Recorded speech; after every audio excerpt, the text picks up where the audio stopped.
যদি সংবিধানের ভিত্তিতেই হয়, তাহলে তো আমাদের নির্বাচনই হওয়ার কথা 2029 সালে। তাহলে তো এখন প্রধানমন্ত্রী শেখ হাসিনা। আমাদের চাওয়াটা হচ্ছে, দেশবাসীর চাওয়াটা হচ্ছে, জুলাই সনদের ভিত্তিতে যে আগামী জাতীয় সংসদ নির্বাচন, সেটার একটা আইনি ভিত্তি প্রদানের জন্য সরকারের পক্ষ থেকে ইতিমধ্যেই যে কথা আমরা শুনেছি, সেটা বাস্তবায়ন প্রক্রিয়ার দিকে যেতে হবে।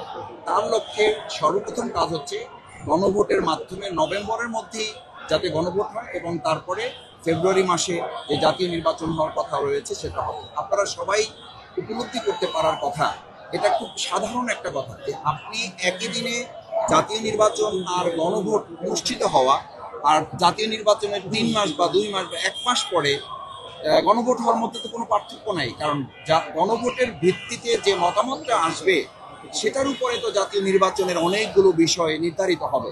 এখন আমরা শুনতে পাই যে কোন সংবিধানের ভিত্তিতে হবে। তো আমরা যারা এই কথা বলেন তাদেরকে আমরা জানতে চাই, যদি সংবিধানের ভিত্তিতেই হয়, তাহলে তো আমাদের নির্বাচনই হওয়ার কথা 2029 সালে। তাহলে তো এখন প্রধানমন্ত্রী শেখ হাসিনা, তাহলে তো এখন আমাদের বেগম খালেদা জিয়া, তার তো মানে জেলখানায় থাকার কথা। আমাদের সালাউদ্দিন সাহেব যিনি কথা বলেন, তার তো শিলংয়ে থাকার কথা। তো এই বিষয়গুলো আমাদেরকে মাথায় নিতে হবে। একটা গণ অভ্যুত্থান পরবর্তী বাংলাদেশে যখন মানুষের চিন্তা দৃষ্টিভঙ্গির ভিত্তিতে এতগুলো জীবনের বিনিময় এবং এত আহত বন্ধুত্ব বরণকারী রক্তের বিনিময়ে আমাদের সুন্দর একটা দেশ আমরা পেয়েছি, সেই দেশে গণভোটের ভিত্তিতে জাতীয় জুলাই সনদের মাধ্যমে নির্বাচন করাটা হচ্ছে জামাত ইসলামী সহ 8 দলের আজকের মূলত বার্তার প্রধান বক্তব্য থাকবে। আমরা যতটুকু জেনেছি, শীর্ষ নেতৃবৃন্দ এখানে কথা বলবেন, নভেম্বরের মধ্যে অবশ্যই গণভোট দিয়ে জাতীয় নির্বাচনের দিকে যেতে হবে। না হলে এই জাতীয় নির্বাচন জাতির প্রত্যাশা পূরণ করতে সক্ষম হবে না। কারণ আপনারা জানেন যে ইতিমধ্যে একটা দল তাদের প্রাথমিক প্রার্থী তারা দিয়েছেন, সেটাও তারা বিভিন্ন জায়গায় ইতিমধ্যে রদবদল করার কথা বলছেন। তাদের মধ্যে সংঘর্ষ হচ্ছে, রক্তারক্তি হচ্ছে, খুনাখুনি হচ্ছে। তো আমরা তো একটা গণভোটের মাধ্যমে জাতীয় জুলাই সনদ যদি কার্যকর হয়, তাহলেই কেবলমাত্র এই যে লেভেল প্লেইং ফিল্ডের কথা বলতেছি, আইন শৃঙ্খলার মানে যে অবনতি ঘটছে, এগুলোর উন্নতির কথা বলছি। এবং ফ্যাসিস্ট সরকার, আপনারা জানেন যে ফ্যাসিস্ট একটা দল যারা আগামী 13 তারিখ দেশে বিশৃঙ্খলা তৈরি করতে চায়, এই সমস্ত কিছু মানে অ্যান্টিবায়োটিকটা হচ্ছে, এর প্রতিষেধকটা হচ্ছে গণভোটের মাধ্যমে জাতিকে ঐক্যবদ্ধ করে আমরা আগামী দিনে একটা সুন্দর জাতীয় নির্বাচনের দিকে যেতে চাই।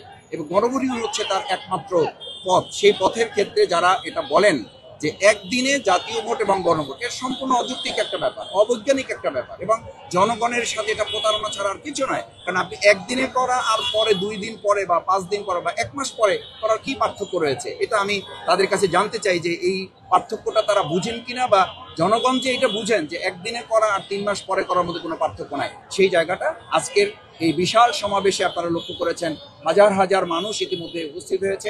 এটা কয়েক লক্ষ মানুষের জনসভায়, এটা যদিও আমরা একটা সমাবেশ নাম দিয়েছি, এটা জনসমুদ্রে পরিণত হবে।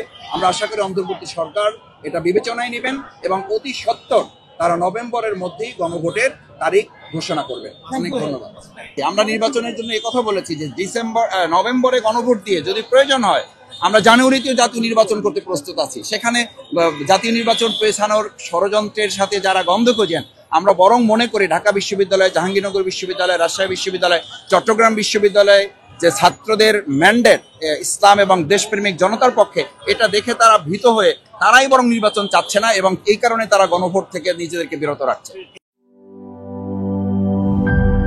দুধার চকলেটে একাকার হয়ে ওঠা প্রাণ লেয়ার সম্পর্কের মিষ্টি ম্যাজিক।